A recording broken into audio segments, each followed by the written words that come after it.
Hi hello welcome to Shanbaga vlogs. இன்றைக்கி rasam video தான் நான் போட போகிறேன்.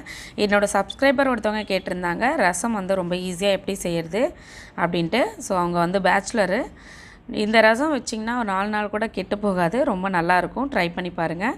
ஸோ அதுக்கு வந்து சின்னதாக ஒரு நெல்லிக்காய் சைஸ் அளவுக்கு புளி நான் ஊற வச்சுருக்கேன். இந்த புளி ஊற வைக்கிறது நீங்கள் இந்த மெத்தட்லேயும் செஞ்சு பார்க்கலாம். இந்த புளியோட அரிசி தண்ணி இருக்கீங்களா, ஃபஸ்ட்டு 2 முறை வாஷ் பண்ணிவிட்டு 3வது வாட்டி இருக்கிற தண்ணியிலையும் நீங்கள் இந்த புளியை ஊற வைக்கலாம். ரொம்ப டேஸ்டியாக வரும் ரசம். இதுக்கு ஒரு தக்காளி, 4 பல் பூண்டு, கொஞ்சம் கருவேப்பிலை, கொஞ்சம் கொத்தமல்லி நான் எடுத்திருக்கேன். புளியும் தக்காளியும் மீடியமாக எடுத்தால் போதும், ரொம்ப அதிகமாக சேர்த்திங்கனாலும் நல்லா இருக்காது. மிளகு வந்து 1.5 ஸ்பூன் போட்டிருக்கேன், 2 ஸ்பூன் வந்து சீரகம். ஓகேங்களா, எப்போவும் மிளகு கொஞ்சம் காரமாக இருக்கிறதுனால மிளகு 1.5 ஸ்பூன் போதும், சீரகம் மட்டும் 2 ஸ்பூன் எடுத்துக்கலாம். இந்த மிளகு சீரகம் 4 பல் பூண்டு மொத்தத்தையும் குறப்பாக அரைச்சி எடுத்துக்கோங்க.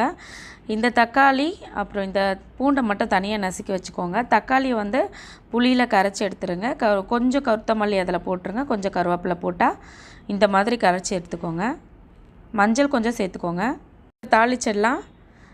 ரசத்துக்கு எண்ணெய் கொஞ்சம் கம்மியாகவே சேர்த்துக்கோங்க.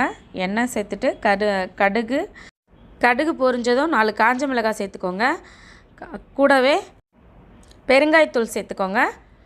பெருங்காயத்தூள் சேர்த்ததும் நம்ம தட்டி வச்சுருக்க பூண்டு, கொஞ்சம் கருவேப்பிலை, கொஞ்சம் மஞ்சத்தூள், இது 3ஐயும் சேர்த்துட்டு நம்ம அரைச்சி வச்சுருக்கோம் இல்லையா மிளகு சீரகம், அதையும் சேர்த்து ஒரு வணக்கிடுங்க. இப்படி வணக்கும் போது நீங்கள் கேர்ஃபுல்லாக வணக்கிக்கோங்க, ஏன்னா சிம்மில் வச்சுக்கோங்க, ரொம்ப தீயை வச்சிடக்கூடாது. கொஞ்சம் கொத்தமல்லியும் போட்டுக்கோங்க, நல்லா வாசமாக இருக்கும் இந்த எண்ணெயில். ஆல்ரெடி நம்ம கரைச்சி வச்சுருக்கிறதுலையும் கொத்தமல்லி சேர்த்துப்போம், 3 முறை சேர்க்குற மாதிரி இருக்கும் கொத்தமல்லி. ஏன்னா எப்போவுமே இந்த ரசத்துக்கு அந்த கொத்தமல்லியோட ஸ்மெல்லு வாசனம் ரொம்ப நல்லாயிருக்கும், அதுக்காக தான் அப்படி சேர்க்குறது. இப்போ கரைச்சி வச்சுருக்க நம்ம கரைச்சி வச்சுருக்கலாம் புளி தண்ணி தக்காளி எல்லாமே சேர்த்து அதையும் இதில் சேர்த்துக்கோங்க. சேர்த்துட்டு உப்பு காரெல்லாம் கரெக்டாக செக் பண்ணிக்கோங்க. உப்பும் சேர்த்துக்கோங்க இந்த ஸ்டேஜில். சேர்த்துட்டு ஒரே ஒரு கொதி தாங்க, தட்டு போட்டு மூடிடுங்க. ரொம்ப ஹை ஃப்ளேமில் வேணாம், மீடியம் ஃப்ளேம்லேயே வச்சுக்கோங்க. ஒரே ஒரு கொதி அது நுரைச்சி வரும் பாருங்கள். இந்த ஸ்டேஜில் கொஞ்சமாக தண்ணி விட்டு கொத்தமல்லி தழை தூவி இறக்கிடுங்க. சுவையான ரசம் ரெடி.